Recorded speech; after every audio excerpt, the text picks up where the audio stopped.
মোবারক ভাই আমার জামাই।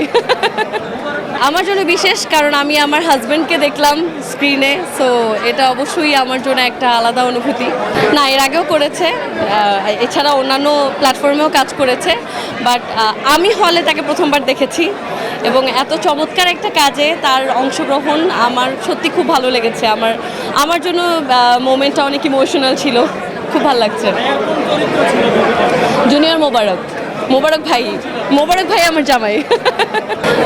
মোবারক ভাইয়ের চরিত্র নিয়ে বলবো, ওকে, ওর ট্রানজিশনগুলো আমার ভালো লাগছে। যখন ও ছোটোবেলায় অ্যাক্টিংগুলো করছিল, তখন একটা চটপটে ছোটোবেলায় একটা মানুষ যেমন থাকেন ওই সময়ে ওই ব্যাপারটা ছিল। তারপরে যখন আরেকটু বড় হলো, তখন ওই বড় হওয়ার ম্যাচুরিটিটাও অ্যাক্টিংয়ের মধ্যে আনলো। তো সব মিলিয়ে আমার কাছে আসলে ওর পার্টিসিপেশনটা খুব ভালো লেগেছে, ইম্প্যাক্টফুল ছিল। আমার ব্যস্ততা গান নিয়ে, কনসার্ট নিয়ে, পড়াশোনা নিয়ে, সব মিলে বেশ ভালোই চলছে।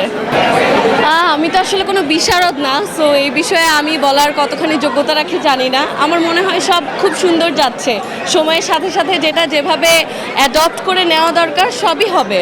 এত দারুণ লাগছে যে এত মানুষ বাংলা সিনেমা দেখতে আসছে, মানে এখন আসলে ভালো কথার বাইরে আর বলার কিছু নাই। দেশ জুড়ে তোলপাড় ওয়ালটন ফ্রিজ কিনে আপনিও হয়ে যেতে পারেন মিলেনিয়ার।